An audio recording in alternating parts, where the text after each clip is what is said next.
दोस्तों, बिहार में नीतीश सरकार ने जब से वहाँ के राजपूत बाहुबली नेता आनंद मोहन को जेल से रिहा किया है, तब से ये सवाल उठने लगा है कि क्या सामाजिक न्याय की राजनीति अपने मुकाम तक पहुँचने के पहले ही दरकने लगी है। क्योंकि आनंद मोहन जिस केस में आजीवन कारावास भोग रहे थे, वो हत्या थी बिहार कैडर के आईएएस अधिकारी और तब के आंध्र प्रदेश और आज के तेलंगाना से आने वाले पी कृष्णैया की हत्या के जुर्म में।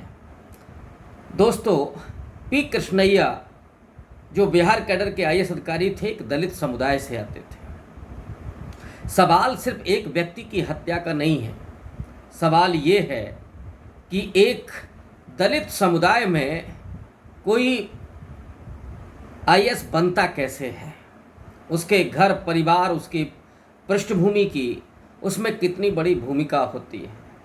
और दलितों से किसी एक आईएएस का बनना उस पूरे इतिहास और पूरे उस सामाजिक व्यवस्था से मुठभेड़ करने के बराबर होता है।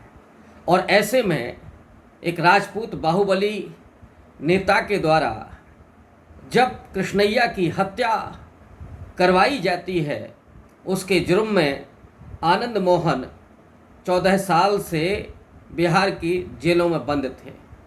लेकिन बिहार सरकार ने अभी एक जेल मैनुअल को बदल करके, माने जिसमें किसी सरकारी कर्मचारी की हत्या के जुर्म में अगर कोई व्यक्ति आजीवन कारावास भोगता है तो उसे मृत्यु तक जेल में रहना होता है।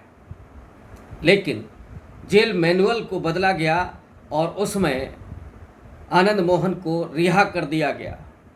ज़्यादातर लोगों का मानना है कि नीतीश कुमार ने ये दांव खेला है, क्योंकि अब उन्हें राजपूतों का वोट हासिल करना है और वो बिहार में भारतीय जनता पार्टी के आधार वोट यानी राजपूतों में सेंधमारी करना चाहते हैं। सवाल ये है कि अगर नीतीश कुमार और तेजस्वी यादव सामाजिक न्याय की राजनीति को लेकर के चल रहे हैं, और अगर उत्तर प्रदेश में हम बात करें तो जब से अखिलेश यादव के साथ आए स्वामी प्रसाद यादव ने सीधे तौर पर 15 और 85 की बात की थी, तो क्या सामाजिक न्याय की राजनीति को उस 85 में कोई भरोसा नहीं है?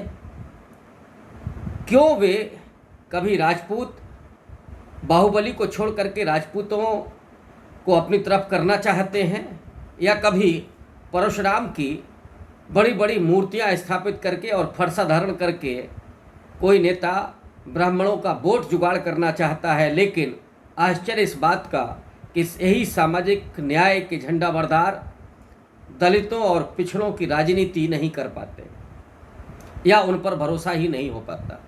सच्चाई ये है कि जिसे हम सामाजिक न्याय की राजनीति कहते हैं, उसने जो सामाजिक न्याय की प्रक्रिया थी उसमें कितनी अपनी भूमिका अदा की है, अब सवाल ये भी उठने लगा है। कहीं ऐसा तो नहीं है कि जो 90 के दशक में सामाजिक न्याय की राजनीति हुई, उसने सत्ता में भले ही पिछड़ी जातियों के उन मजबूत नेताओं को पहुंचाया हो, लेकिन जो सामाजिक परिवर्तन की प्रक्रिया है, उस प्रक्रिया को बदलने में कोई भूमिका अदा नहीं की। सामाजिक न्याय की राजनीति का पार्ट 2 तो तब होता जब इसमें बड़े पैमाने पर भागीदारी अति पिछड़ी जातियों की होती, बड़े पैमाने पर भागीदारी दलितों की होती, और उतने ही बड़े पैमाने पर शिरकत होती पसमानदा मुसलमानों की। लेकिन ये होते हुए नहीं दिख रहा है।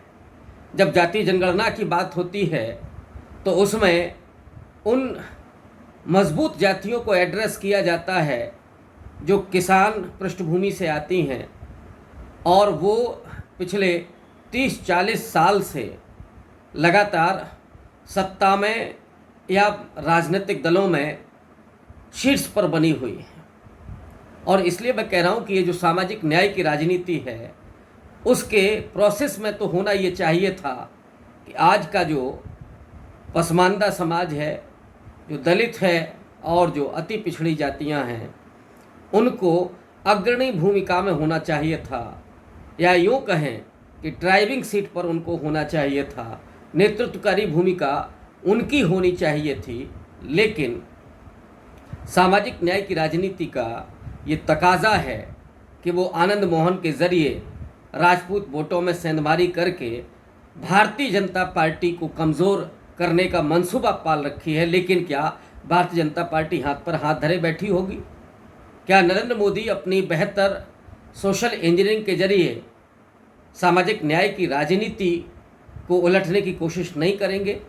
हम लोग जानते हैं कि जो डिवाइडर इन चीफ हैं माने नरेंद्र मोदी हैं, उन्होंने जिस तरह से दलितों में नॉन जाटो पॉलिटिक्स को बढ़ावा दिया या दलितों के भीतर के अंतर्विरोध में नफरत पैदा करके, विभाजन पैदा करके गोलबंदी की और वोट हासिल किया, ठीक वैसे ही ओबीसी जातियों में भी सेंधमारी की गई।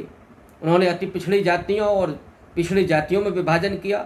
कहीं नॉन यादव ओबीसी में यादव के खिलाफ नफरत पैदा की, कहीं जाटों के खिलाफ नफरत पैदा की, कहीं कुर्मियों के खिलाफ नफरत पैदा की।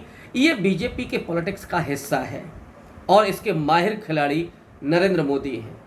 क्या वजह है कि नरेंद्र मोदी, जिनकी अपनी पूरी राजनीति की पृष्ठभूमि एंटी मुस्लिम रही है, सांप्रदायिक आधार पर पूरी भारतीय जनता पार्टी और आरएसएस राजनीति करती रही है, लेकिन मोदी पसमानदा मुसलमानों से मोहब्बत की बात करते हैं, उनको जोड़ने की बात करते हैं। वो नरेंद्र मोदी जिन्होंने 3 तलाक के जरिए पहले मुस्लिम महिलाओं के बीच एक नई कॉन्स्टिट्यूंसी बनाई थी, वहाँ से एक वोट हासिल किया था, अब पसमानदा मुसलमानों को रिझा करके छद्म के जरिए, झूठ के जरिए नरेंद्र मोदी पसमानदा मुसलमानों के बीच में एक नई कॉन्स्टिट्यूंसी बनाने की कोशिश कर रही है। ये सवाल दीगर है कि क्या पसमानदा मुसलमान बीजेपी के साथ जाएगा या नहीं जाएगा। सवाल इस बात का है कि नरेंद्र मोदी पसमानदा मुसलमानों को रिझाने की कोशिश कर रहे हैं। और इसी से जुड़ा हुआ सवाल ये है कि क्या सामाजिक न्याय के जो झंडा बरदार हैं वो अति पिछड़ी जातियों, पसमानदाओं और दलितों को बड़ी भूमिका देने के लिए राजी हैं कि नहीं हैं, या उनके जो नीतिगत जो तमाम बातें हैं उसको लागू करने के लिए वो तैयार हैं कि नहीं हैं। क्या कोई सामाजिक न्याय का नेता रोहिणी कमीशन की रिपोर्ट को लागू करने के लिए तैयार हो सकता है, उसको उसकी आवाज़ उठा सकता है? जाहिर तौर पर इसका जवाब ना में होगा। और ऐसे में नरेंद्र मोदी जो डिवाइडर इन चीफ हैं, जो बेहतरीन सोशल इंजीनियरिंग के जरिए समाज में विभाजन करके राजनीति करते हैं, उनको ये मौका मिलेगा। और मेरी तो आशंका यहाँ तक है कि 2024 के लोकसभा चुनाव के आते आते अगर भाजपा को ये लगेगा कि ये जो जाति जनगणना को लेकर के सामाजिक न्याय की राजनीति और कांग्रेस में राहुल गांधी की जो पहलकदमी है और मल्लिकार्जुन खड़गे के जरिए दलित वोटों में जो सेंधमारी है, अगर ये राजनीति मजबूत होती है तो नरेंद्र मोदी जाहिर तौर पर रोहिणी कमीशन की रिपोर्ट को लागू करके ओबीसी की अति पिछड़ी जातियों को अपने साथ बरकरार रखने की कोशिश करेंगे।